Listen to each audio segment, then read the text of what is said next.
Chers amis de carambolage, je suis français, mais je vis en Allemagne depuis 2 ans. Récemment, avec des amis allemands, nous nous sommes livrés à un petit jeu en comparant les noms des héros d'Astérix en français et en allemand. Il faut savoir que le héros principal, Astérix, garde son nom outre-Rhin, à l'accent près, ce qui n'est pas très compréhensible pour nos amis allemands.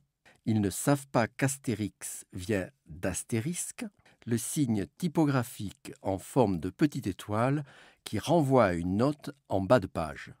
Même chose pour le petit chien Idéfix qui conserve lui aussi son nom, mais les Allemands ne savent pas que cela signifie avoir une idée fixe. Un os par exemple. Obélix reste Obélix. Ça, c'est plus clair. L'obélisque étant en quelque sorte un menhir retravaillé de façon raffinée. Mais j'ai trouvé un peu triste pour mes amis allemands que le barde s'appelle chez eux tout simplement Troubadix, comme un troubadour, et qu'il rate le jeu de mots Assurance Tourix, en bon allemand, Vollkaskoversicherung. Et que dire du chef du village à bras raccourcix? Une vraie trouvaille en français, à bras raccourcis, comme quand on ramène les bras vers soi pour décocher un coup de poing.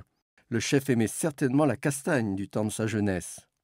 Outre-Rhin, il s'appelle platement Majestix. Le vieux du village, c'est âge canonique en français. L'âge canonique, c'est l'âge minimum requis par l'Église catholique pour exercer certaines fonctions. En allemand, il se nomme Methusalix, car Mathusalem en français, le grand-père de Noé, aurait, si l'on en croit la Bible, atteint l'âge de 969 ans. Mais il y a quelques belles trouvailles en allemand.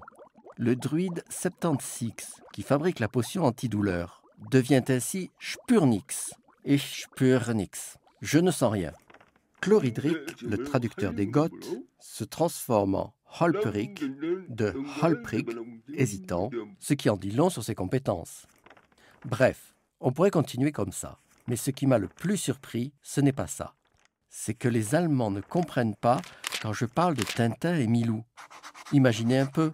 Chez eux, ils s'appellent Tim et Struppi. Vous vous rendez compte?